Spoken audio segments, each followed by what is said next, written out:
We live in interesting times for the headlines. Hong Kong democracy activists kick off a weekend of fresh protests in a major test for the movement following criticism over an airport protest earlier this week and as concerns mount over Beijing's next move. As preparations get underway for a detained Iranian oil supertanker to leave Gibraltar after a court ruled it could be released, the U.S. issued a warrant for its seizure, casting doubt over its departure. An autopsy on disgraced U.S. financier Jeffrey Epstein, who was found dead in his jail cell, has concluded that he committed suicide by hanging.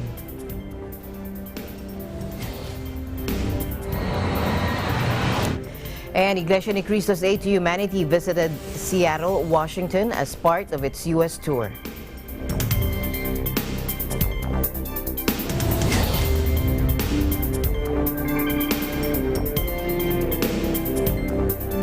Good evening, everyone. I'm Alma Angeles. Welcome to the program. And now to the news.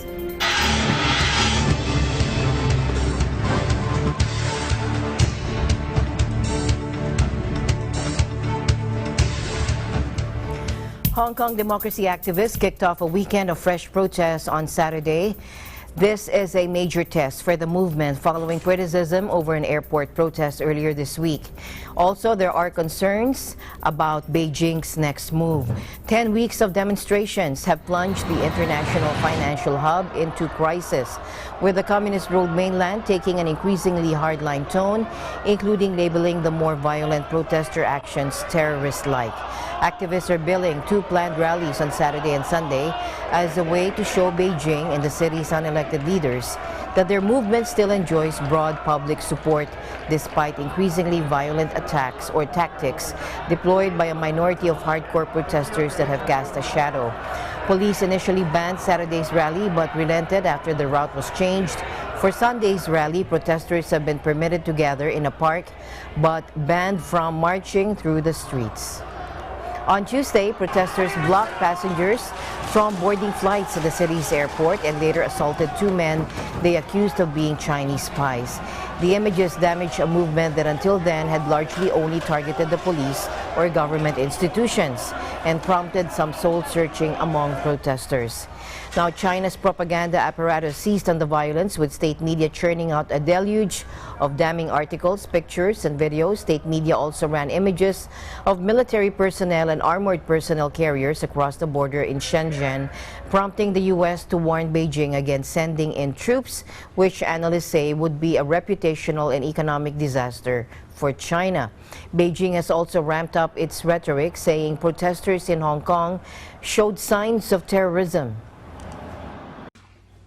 但连日来，香港激进示威者屡屡用极其危险的工具攻击警察，已经构成严重暴力犯罪，并开始出现恐怖主义的苗头。这是对香港法治和社会秩序的粗暴践踏。 Last weekend's tumult has also brought Hong Kong's political crisis to international attention at a time of a bitter trade war between the U.S. and China, the world's 2 largest economies. U.S. President Donald Trump said Beijing must deal with the protesters humanely, while also suggesting that if Chinese President Xi Jinping met the demonstrators, there would be a happy and enlightened ending to the Hong Kong problem. Let's listen in. I really would like to see China in a humane way solve the problem in Hong Kong. Humanely solve the problem in Hong Kong. And I think they could do it very quickly. You know, I said yesterday, I really have a lot of confidence in President Xi. I know that if he sat down with their representatives, I have no doubt he would solve that problem quickly. I will speak to him. We have a call scheduled soon, President Xi. We'll be speaking to him very soon. I really believe he can work it out. I know him well. If he wants to, he can work that out in a very humane fashion. He can work something that everybody's happy. When do you want to meet him? Meanwhile, Heng Chen, an associate professor in economics at the University of Hong Kong's Business School, said now that Hong Kong had captured global headlines, it was possible that the crisis would become a part of the agenda as China dealt with the trade war and a hostile Western environment which saw Beijing as a foe instead of a friend. The professor said, quote, "In such an environment, the financial status of Hong Kong is more important to China than it was even a couple of years ago."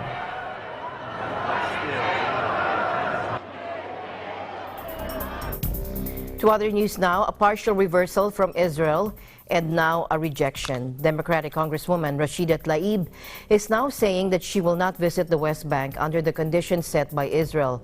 She said her grandmother didn't want her to come under Israel's condition. Now, Congresswoman Rashida Tlaib, who has granted access for a humanitarian visit to Israel and the Palestinian territories to see her family, including her 90-year-old grandmother, she said it might be the last time she's able to see her. She has rejected now the visit. On Thursday, Israel barred from entry the U.S. Congress' first Muslim female lawmakers, Tlaib and Ilhan Omar, on the grounds that they support the boycott movement. And second, because President Donald Trump essentially asked Prime Minister Benjamin Netanyahu's hand in a tweet, saying Israel would show great weakness if they let them in. And that is what Prime Minister Netanyahu followed through on, denying them access. But Israel held out the carrot of allowing Tlaib to make a private visit to her elderly grandmother if she agreed to abide by conditions, including a pledge not to advocate boycotting Israel. I think it was pretty traumatic to go through what I had to deal with the state of Israel and some of the demands they were asking of me. And, you know, like my grandmother said, I love that you're free as a bird there. You are my dream manifested, and I don't want you to come back here caged. You know, don't come here caged. Come as my free bird. Come as my granddaughter that I'm so proud of.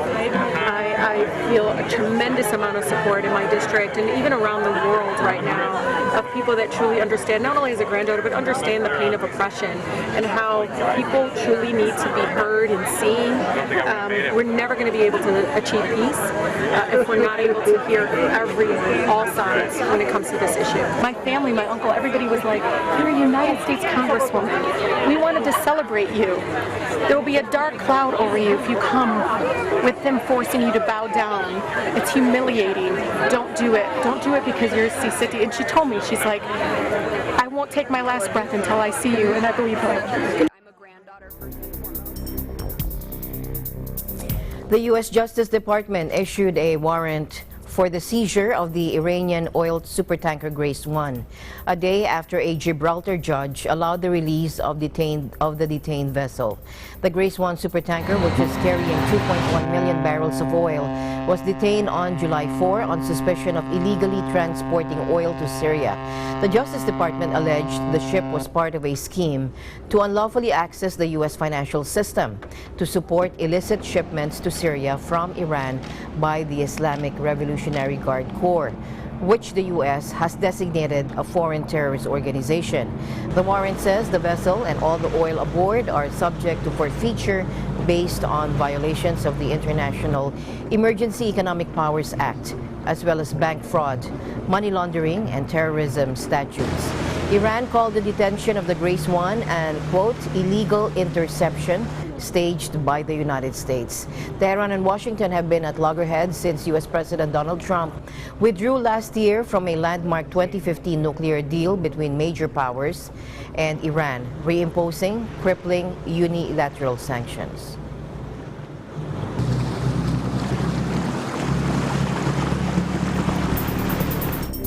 Hundreds of protesters in Indian-administered Kashmir clashed with police as the United Nations began the first Security Council meeting on the disputed Himalayan region in nearly half a century, with tensions soaring over New Delhi's move to strip the disputed region of its autonomy. The meeting began as Pakistani Prime Minister Imran Khan spoke with U.S. President Donald Trump, who last month controversially offered to mediate in the 7-decade-old Kashmir dispute between nuclear-armed rivals Pakistan and India.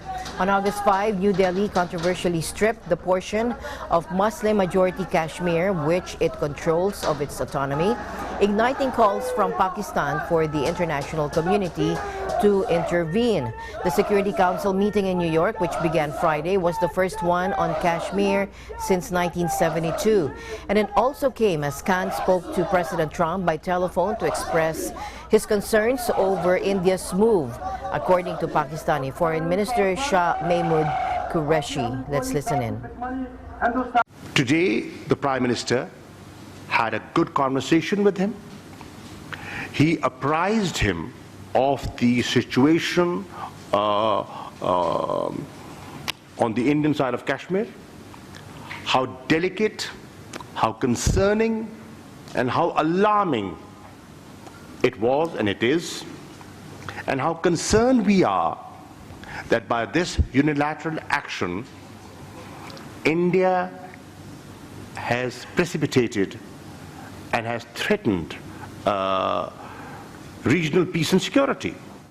President Trump was sensitized by the Prime Minister on the delicate situation the region is facing, and he took note of that, and he said that he would engage with the Indian Prime Minister and remain in touch with the Prime Minister of Pakistan.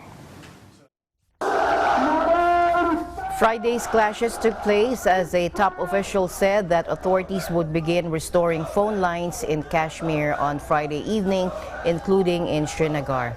In New York, meanwhile, the Security Council meeting was the first since 1971, and it discussed Kashmir. India's ambassador to the UN insisted that the situation in Jammu and Kashmir is entirely an internal matter and accused Pakistan of using incendiary talk and that fuels terrorism. That matters related to Article 370 of the Indian Constitution are entirely an internal matter of India. These have no external ramifications. We are committed to gradually removing all restrictions. You are aware of the timetable for that.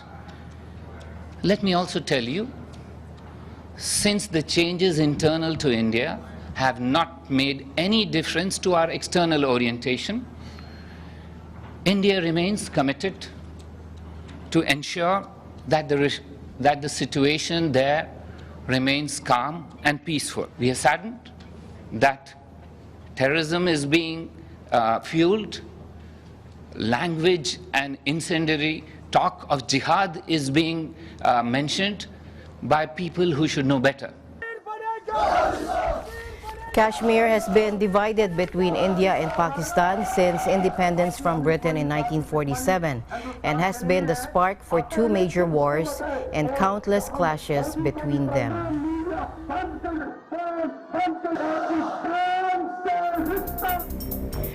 In other news, there was long delays at U.S. airports. Computers went down across North America. Take a look. Airports in New York, Los Angeles, and Toronto, Canada are seeing long delays as passengers are processed manually. Now, earlier we got some word that systems are slowly returning, but huge backlogs remain. Customs and Border Protection said that there's no indication that Friday's interruption was a malicious attack on the network at this time.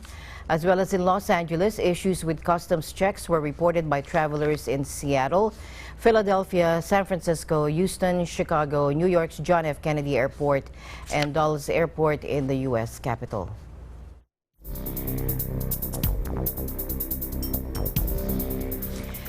A telephone scam making the round starts with a phone call from someone claiming to be a government investigator who says they have evidence linking you to a crime. Getting educated and taking a few basic steps may well keep you from becoming a victim of this fraud and save you a great deal of time and trouble. Eagle News correspondent Thomas I. Likeness talked with a victim of these fraudsters to find out how these criminals operate. Bob lives in a western Canadian city. Recently, he lost $6,000 to these crooks. Bob agreed to tell Eagle News his story, but he asked us not to reveal his true name. One morning, Bob received a call. He was told that information about him had been found at a crime scene in Ontario in a car that had blood and drugs in it. He was told that several bank accounts had been opened in his name and were used for money laundering and drug trafficking. The caller then asked Bob a series of questions about his banking information. When he questioned the legitimacy of the caller, Bob was told to type in the phone number on his caller ID into Google, which then directed him to what appeared to be a government website. Because Bob had previous problems with identity theft, he decided to follow the directions of these bogus investigators in an attempt to clear his name. He was instructed to go to his bank and withdraw $6,000. He was told that by doing so, police would be able to verify he had nothing to do with the other accounts. Bob was assured the money would be held by the government and returned to him within 15 minutes. Over the course of the next 6 hours, the fake cops directed Bob to buy $4,000 worth of gift cards from various convenience stores. He was told to put the remainder of the cash into a Bitcoin machine. I asked Bob, why didn't you just hang up? Why didn't you ask someone for advice? They made it very clear that if I told anyone, it could compromise the investigation, so I had to keep silence and just follow their directions. As the scam played out, Bob says there were 3 people involved. Well, the first one was the alleged junior officer. They took the information. The second one was the bad cop. His idea was to get you all upset so that you would hang up. And then the third one would call you back, and he was the good cop, the one that you could trust. And of course, that's how they were able to extort the money from me. At one point, he was warned if he hung up, his bank account would be suspended for 6 months and police would arrest him. When Bob realized he'd been scammed, he went to the bank and then called police. In retrospect, he says he was disappointed the bank did not question his withdrawal of such a large sum of money. The bank managers were stunned at that it had happened. But what I was really upset about from the bank manager's point of view, from the other bank, was that they didn't question such a big transaction, considering the fact I've never taken out that kind of money out of my account ever. So Bob added one convenience store clerk did question his purchase of the gift cards. There was one staff member who did, and I wish I had listened to her, but again, at the time they even gave me a script of what to say to them if I was asked any questions. She just said, "Are you sure that this is not a scam?" And I just said, "No, they're for my little brother." And that was what the script was. Many people who have been conned out of money feel so ashamed they won't even file a police report. But Bob says he wants people to know his story. It's just because I don't want to see anybody else fall victim to this. I'm a Christian myself, so knowing that that this happened to me, I just don't want it to happen to anybody else. So if we can get as much education out there as to what's going on, and hopefully like the banking institutions and the law enforcement can get involved as well, it would be a great help in that maybe we can at least deter or even stop these thieves from doing what they're doing. He says banks could do a lot to stop this kind of fraud. Well, if you really want to make it difficult for them, I think the banks would be the best option, because people will still answer their phone regardless, and people will still listen to these people. But if the banks are well informed and can even, deter these thieves by either posting it straight on the windows, or when these people are pulling out that kind of sum of money and it seems like they're agitated, maybe ask questions, or even better yet, have a sign saying that if you're being harassed over the phone, this is a scam, hang up, we'll call the police. Police and government agencies say they will never ask you for money to clear your name. If they do want to talk to you, they'll call you and make arrangements to meet in person, probably in a government office or at the police station. If you should get a suspicious phone call and you don't recognize the number, let it go to voicemail. If you do answer it and you're still suspicious, just hang up. In Edmonton, Thomas I. Likeness, Eagle News, I'm one with 25. Thank you, Thomas. The New York Times is reporting the results of the autopsy of pedophile Jeffrey Epstein. The multimillionaire who died in a New York jail last weekend. The autopsy report of disgraced financier Jeffrey Epstein has concluded that he committed suicide by hanging. The ruling, first reported by the New York Times, comes 6 days after the 66-year-old, who was accused of trafficking girls as young as 14 for sex, was found dead. The newspaper cited officials as saying that Epstein had used a bed sheet to hang himself. The report also came a day after U.S. media reported that preliminary findings from the post-mortem examination had found broken bones in Epstein's neck. The Washington Post and the New York Times cited sources familiar with the autopsy report as saying Epstein had broken the hyoid bone near his Adam's apple. Epstein, a multi-millionaire who counted Britain's Prince Andrew and President Trump as friends, was charged with 1 count of sex trafficking of minors and 1 count of conspiracy to commit sex trafficking of minors. According to prosecutors, Epstein sexually exploited dozens of teenagers at his homes in Manhattan and Florida between 2002 and 2005. He denied the charges, but faced up to 45 years in jail if found guilty. The FBI and the Justice Department are investigating how America's most high-profile inmate managed to take his own life just weeks after an earlier reported suicide attempt. The guards were reportedly asleep when they should have been checking on him. Epstein's death came a day after a court released documents in which an alleged victim said he used her as a sex slave and that she was forced to have sex with well-known politicians and businessmen.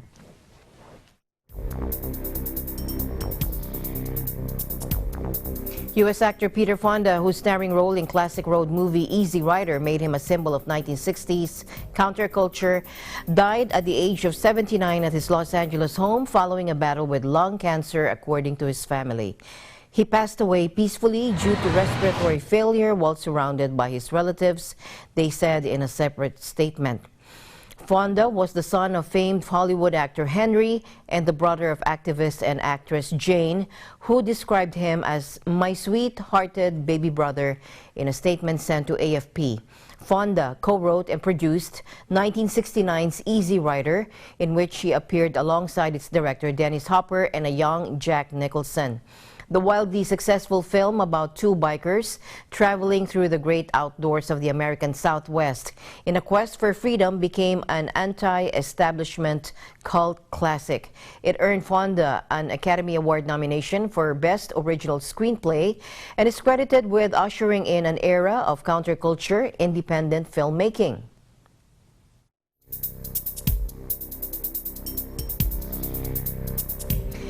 In other news, The Lesson Plan is a theatrical production of the Iglesia ni Cristo, or Church of Christ, through Ion Center Stage. Now, this heartwarming lesson-filled play was presented recently at the Joseph Ryder Farrington Community Auditorium in Honolulu, where our Hawaii correspondent Alfred Acenas attended the event and filed this report. Take a look.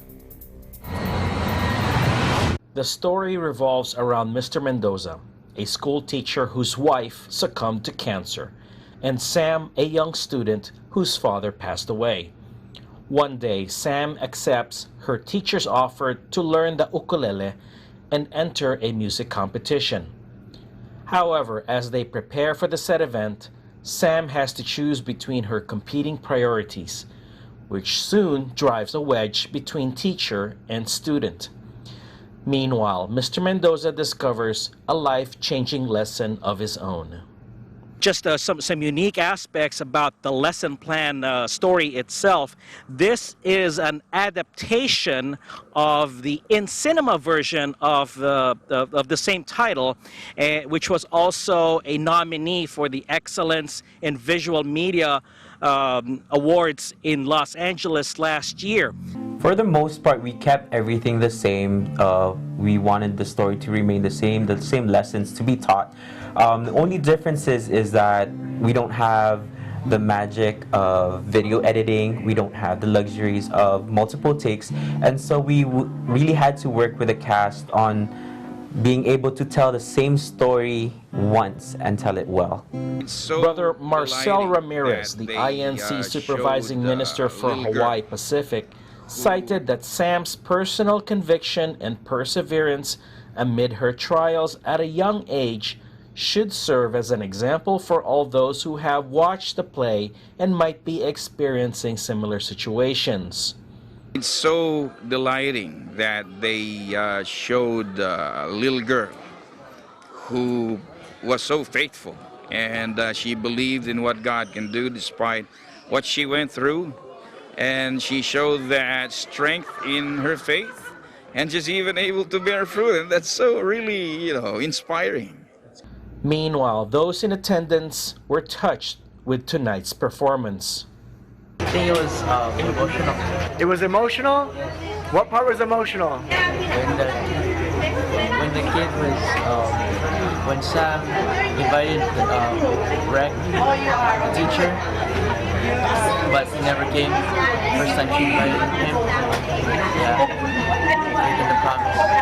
Everybody should watch the play, yes.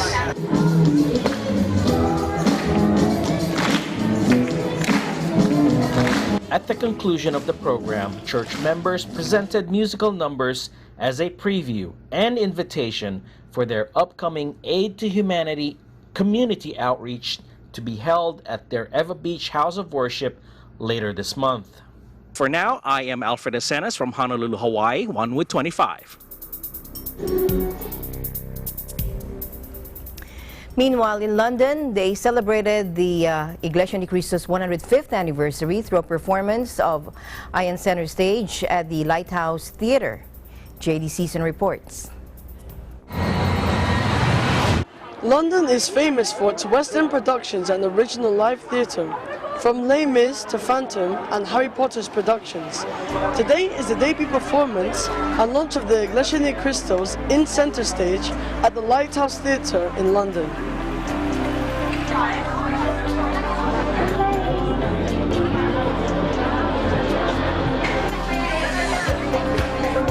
Who Am I? A story which enacts the modern struggles in the real world, capturing the character's journey through emotional battles and self-discovery.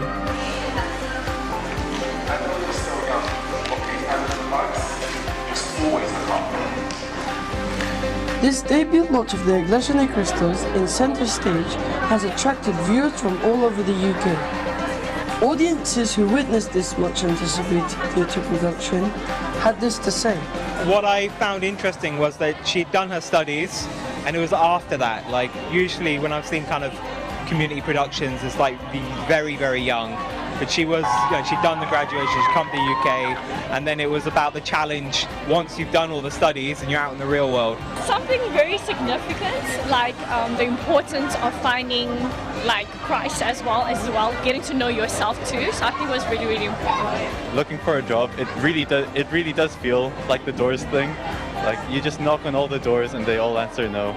I connected with that a lot, and like, it was just a cool visual representation of something I've been through. A really nice play.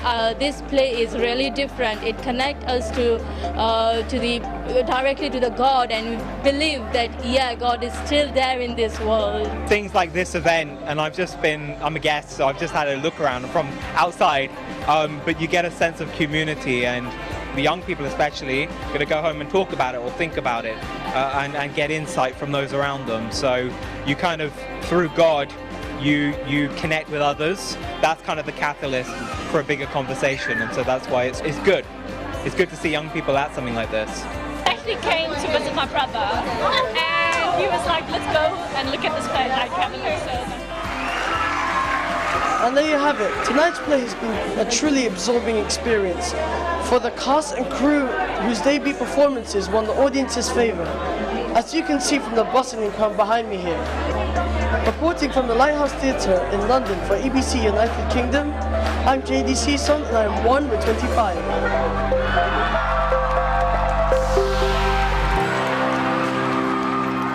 Eagle News will be right back. Stay tuned.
Ako ang tanaw sa gitna ng dilim.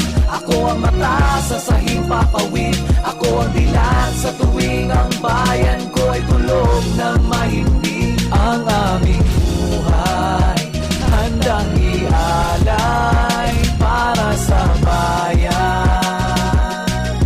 Kayo'y handang paglingkuran. Join us in celebrating the 72nd anniversary of the Philippine Air Force.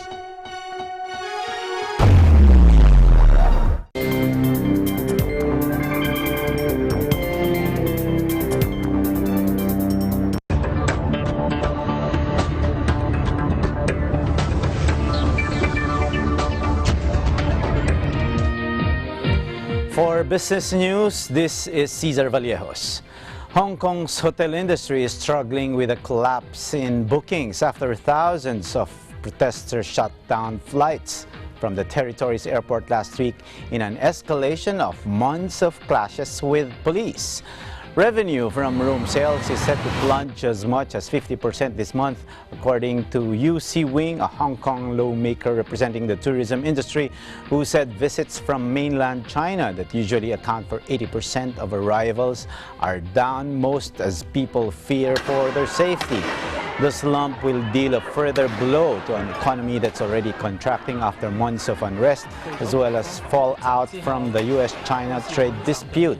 You said hotel occupancy rates that averaged 90% in the first half will fall by a third or more, and that arrivals from the mainland to Hong Kong, a key shopping destination for Chinese, could slow to a trickle.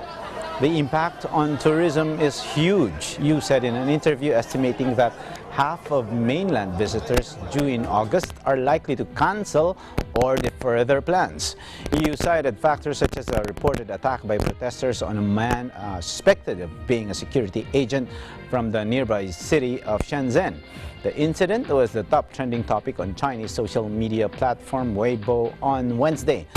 Mainland Chinese planning trips to Hong Kong expressed concern about the risks of traveling through the airport. Chinese officials and the state-run media are framing the protests as driven by violent extremists, highlighting instances in their coverage where protesters have allegedly attacked the police or civilians not involved in the demonstrations.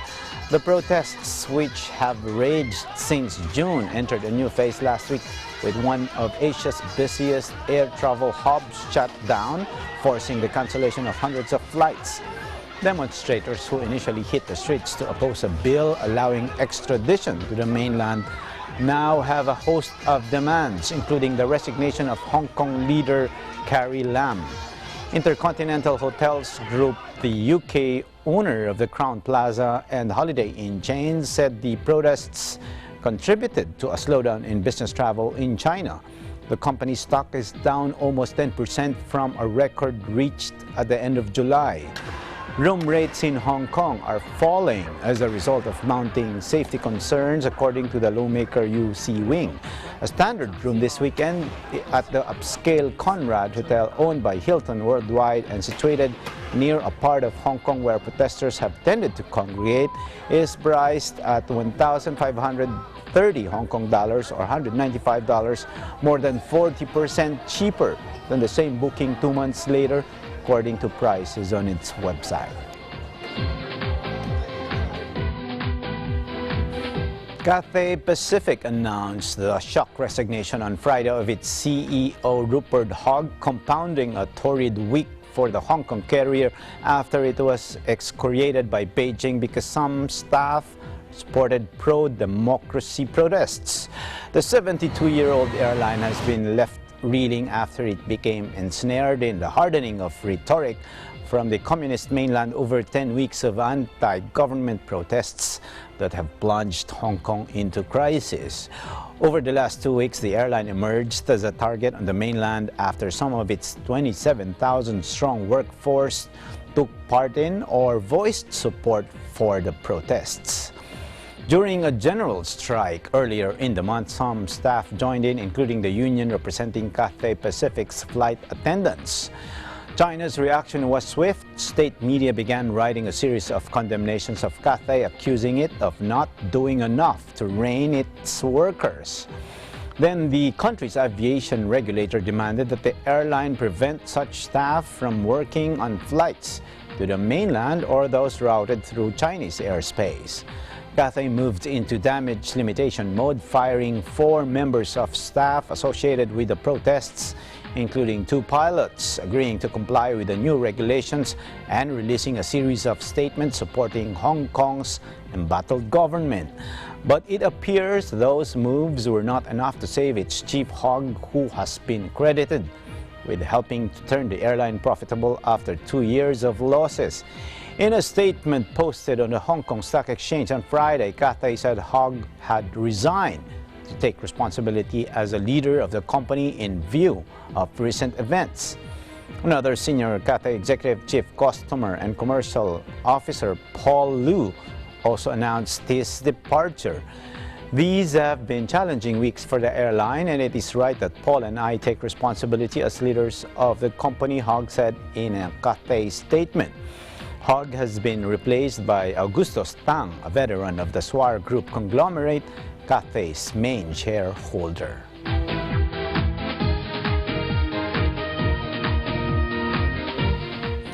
Philippine merchandise exports continue to grow for the 3rd consecutive month, increasing by 1.5% in June this year to $6 billion from $5.9 billion at the same month last year, preliminary Philippine Statistics Authority data showed.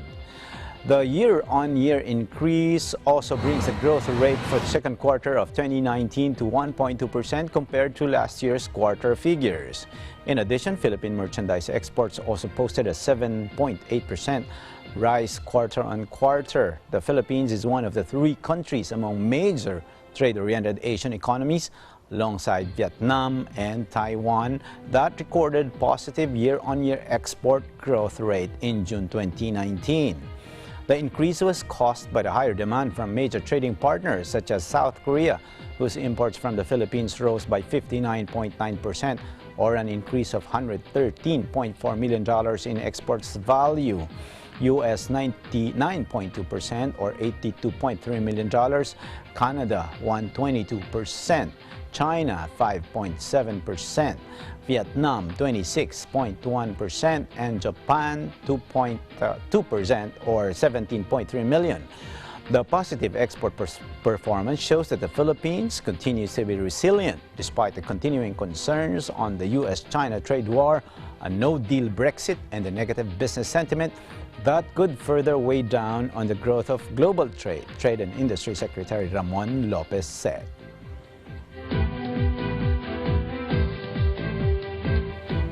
President Donald Trump's reported wish to buy Greenland may have been rejected by Denmark, but it underscores the rapidly rising value of the massive ice-covered island due to global warming and to China's drive for an Arctic presence. The accelerating polar ice melt has left sparsely populated Greenland, a self-governing part of Denmark, astride what are potentially major shipping routes in the crosshairs of intensifying geopolitical competition between superpowers. It also has untapped natural resources like oil, minerals, and valuable rare earth elements that China, the United States, and other major tech economies covet. A Chinese government-backed group's offer last year to build 3 new international airports on Greenland sparked alarms in Copenhagen and Washington. The Chinese plan was finally nixed in exchange for Danish funding and a pledge of support from the Pentagon. My own opinion, it's never going to happen. And if you look at the social medias, people see it as a big joke. They tried before, back in 1867, and again during the Second World War, but nothing happened, and it's definitely not going to happen again. It might be serious, but I see it as an April Fool's too early. Trump's idea to buy Greenland, reported by the Wall Street Journal on Friday, is not a serious proposal, said Heather Conley, a specialist at the Center for Strategic and International Studies in Washington. But the administration has awoken to the Arctic as a geostrategic issue, she said. Greenland has been essential to U.S. defense since World War II, when it was a base for monitoring Nazi ships and submarines passing through the Arctic Avenue, the sea gateway to the North Atlantic.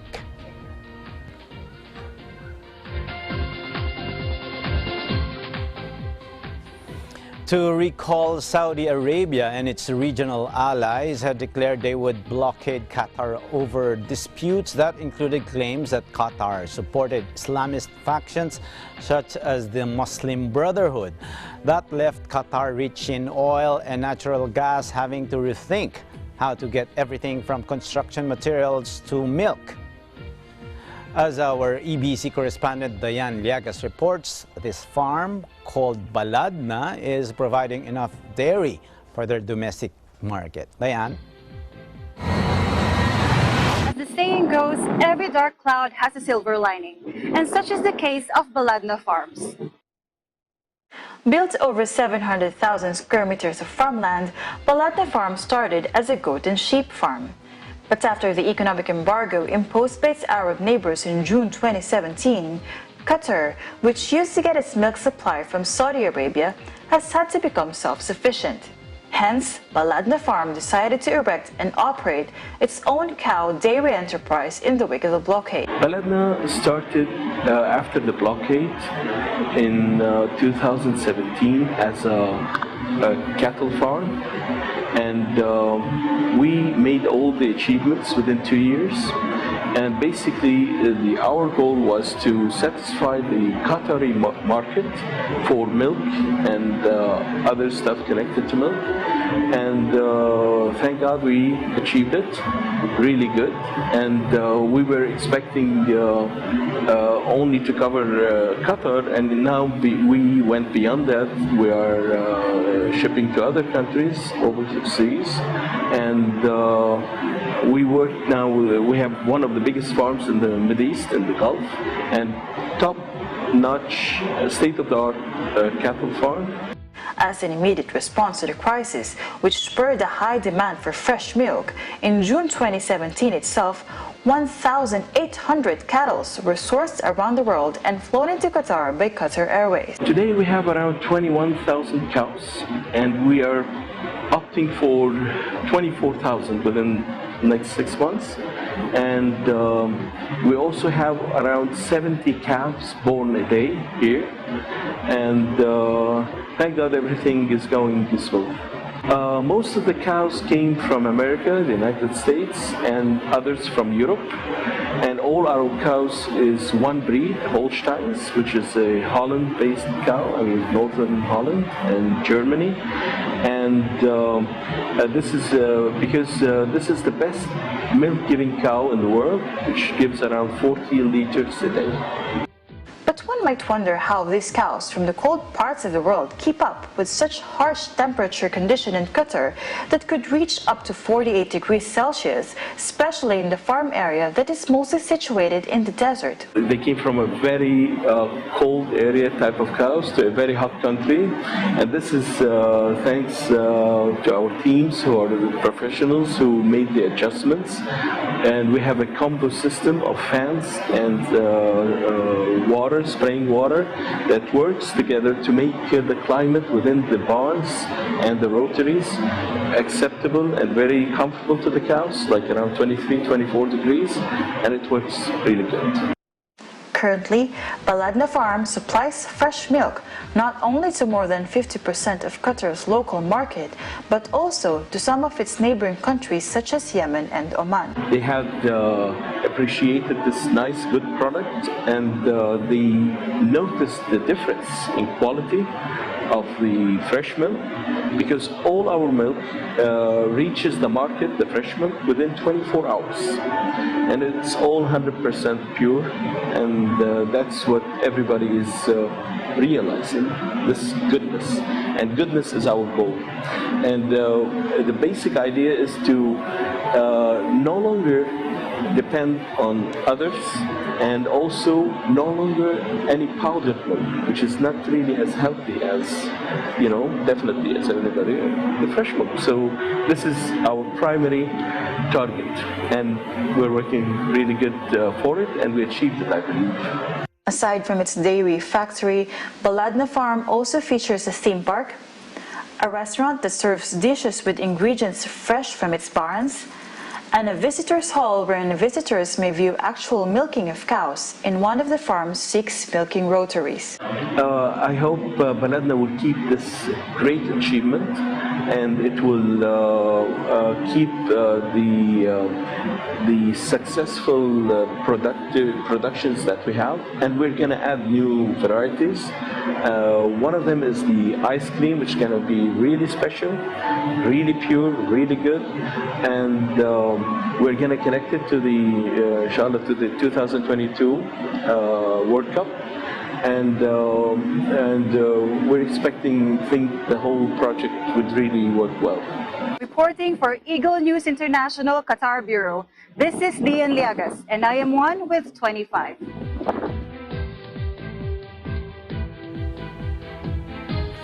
And that's it for business news. This is Cesar Vallejos. I'm one with 25. Eagle News International will be back. Stay tuned.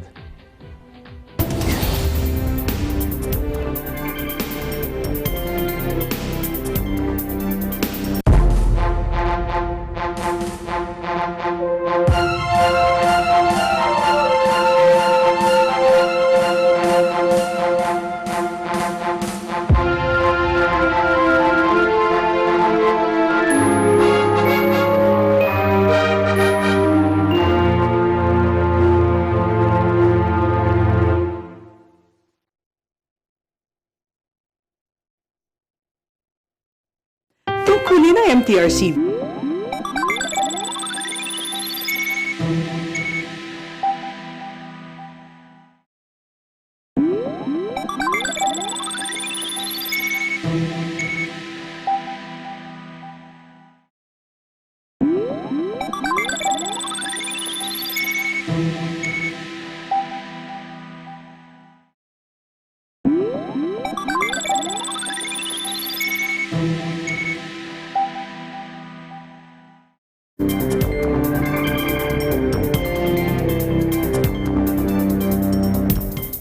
As cities and towns grow, we often think of children, young families, and young adults, but do we ever stop to think about the elderly members of our communities?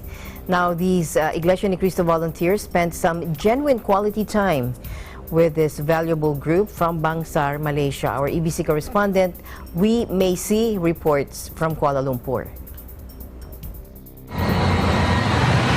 The members of the Iglesia Ni Cristo from the local congregation of Bangsar in the Ecclesiastical District of Malaysia once again exert effort in bringing joy and kindness by visiting the residents of Enyuan Old Folks Home, a dedicated nursing home in Petaling Jaya under the INC Giving Project of the church.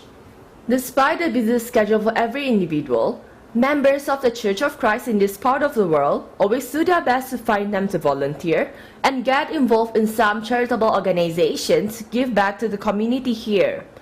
Weeks before this activity, everyone instilled a spirit of teamwork to make this activity successful. They prepare good build bags filled with basic necessities and boxes of sundry goods.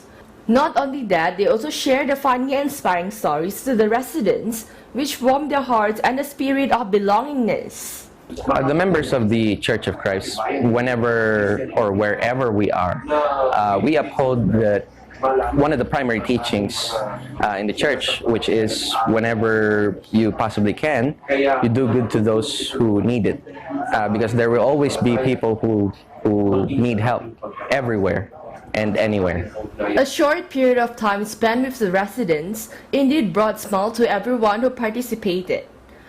The experience provided them a strong sense of meaning and purpose in life. Without being affected by the difference in race and language, the management staff and the residents were so thankful to the administration of the Iglesia Ni Cristo for reaching out to them. They greatly appreciated the time and companionship of the church member, which brightened up their day. Mr. Stanley Yapwelo, the Secretary of Anyuan All Folks Home, presented a certificate of appreciation to the Church of Christ to recognize its effort in reaching out to the community here in Malaysia. 大家好，我叫 Stanley， 我是恩源老人之家的负责人。OK， 恩源老人之家成立了2017年6月2日，至今已经成立了2年2个月了。然后很感谢大家一路以来的支持，也很感谢这个 Church of Christ 的帮忙。他们至今已经来了2次，已经帮助我们中心很大的忙了。然后再加上他们很关心老人家，然后来到的时候也很关爱，然后我也是非常感谢他们的。对于他们 Church of Christ 来到中心的探访，我觉得我非常的开心，也非常的感恩感激。然后社会上的老人们也是需要这种团体的关爱，然后再加上他们是不分种族、不分宗教。 然后来关爱这些老人们。Members of the Church of Christ who participated in this activity expressed their gratitude to the church administration for launching charitable activities such as this. There will be more activities such as this to be continued to be held by the Church of Christ in order to show their love and care to their fellow men in Malaysia. These charity events or humanitarian activities is actually one of the commandments of our Almighty God we follow inside the church, to love our neighbors.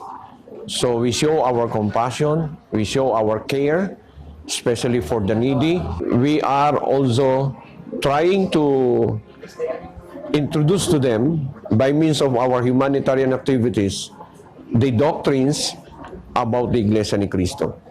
From Eagle News Service here in Kuala Lumpur, Malaysia, this is Hui Mei Si, and I'm 1-25. Meanwhile, the Iglesia Ni Cristo's Aid to Humanity visited Seattle, Washington as part of its U.S. tour. Free care packages of food, back-to-school supplies, basic necessities were offered to the residents, along with free meals and even entertainment. Angela Rain Ignacio has more. Seattle is changing every minute and continues to be one of the most interesting cities in the Pacific Northwest. Seattle is ranked number 3 as one of the fastest growing cities in the United States and is expected to add nearly 200,000 more people over the next 20 years. This growth is a result of the city's vibrant culture and booming tech scene. Unfortunately, this does mean that the Emerald City's cost of living is becoming increasingly expensive. Residents of Seattle struggle every day to keep up with the high cost of living. 1 in 6 children in America suffers from real hunger, also called food insecurity. Washington is home to approximately 300,000 hungry children, including over 65,000 in King County. Today marks the 3rd stop of the FYM Foundation's Aid to Humanity U.S. tour. After visiting Brooklyn, New York and Temple Hills, Maryland, we're here at Othello Park in Seattle, Washington, wherein the FYM Foundation and the Iglesia Ni Cristo Church of Christ extends its appreciation to the public officials and its help to the people, especially the youth of Seattle and local agencies such as the STEM Paths Innovation Network, Seattle Police Department, and Seattle Fire Department. The overall experience of the church, I see, has open arms for all. It doesn't matter of your color, your creed. It's open arms, and it's true love and true compassion. And some people can say it, but I do see that the hand of God is on this, and this is something that will never stop. I think it's going to go beyond here, beyond the people that's here. It's skyrocketing. So I see that if you don't join, you're going to miss it, and you want to be a part of something that's global, and this is global. How I feel to give others stuff and pretty much help in the community. I'm just happy that other people are there to spend their money to give to people who don't have any. I've seen some people like on the side of the road just kind of begging for food, and now I can actually give them something. I'm really glad that they would have like even this program to even like give food to people. Having attended today, I think it's a fun event, and I really appreciate it being invited and representing our department in this great function over here for the community. And they should attend this community because not only for the free stuff they're getting, great stuff for back to school stuff, which helps all our kids, but also to enjoy, the people that are here, enjoy the brotherhood and sisterhood, and then learn about what's going on here and maybe replicate it somewhere else in their community. The FYM Foundation is providing first aid kits, hygiene items, packaged food items, reusable bags, and school supplies for the youth. And on behalf of the Willie Austin Foundation, we want to thank the FYM Foundation, Brother June, and Brother Eduardo, and we'd all like to say, thank you!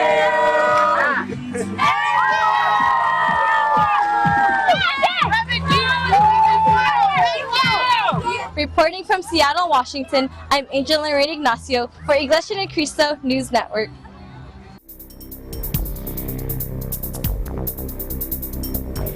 In Japan, they also know how to put to good use leftover or extra rice to create a quick but satisfying meal. Let's watch our Japan Eagle correspondent Dennis Liu discover how to prepare and enjoy ochazuke. Dennis?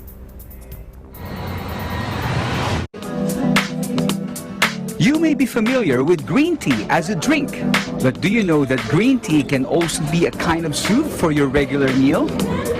Yes, thanks to this Japanese dish. This is ochazuke. The term is a combination of two words, ocha, meaning tea, and tsuke, which means submerge. Ochazuke is a simple Japanese dish made by pouring green tea, dashi, or commonly known as soup stock or hot water over cooked rice with toppings like pickles, nori, the dried seaweed, salted salmon, and sesame seeds, among others.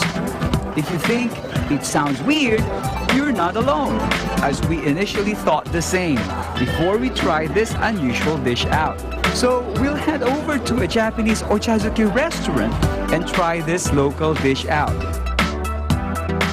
Let's order this ochazuke and we'll show you how to eat it. As the meal set arrived on our table, we really had no idea how to eat it. We were wondering why we're given a teapot without any teacup, thinking the tea is only for drinking after eating the rice and the sashimi. When we asked for the cup, that's when we learned how to really eat this dish, after it was explained to us. Yes, we have to mix all these ingredients together with the rice and pour the green tea on the concoction. And the taste?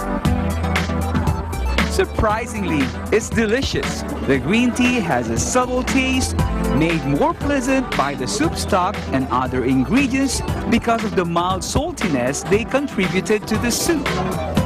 The whole dining encounter became a new and learning experience for us. Indeed, the Japanese food culture has never ever disappointed us. Enjoying ochazuke here in Kunitachi, Tokyo, Japan. This is Dennis Liu for Eagle News International, and I am 1 with 25.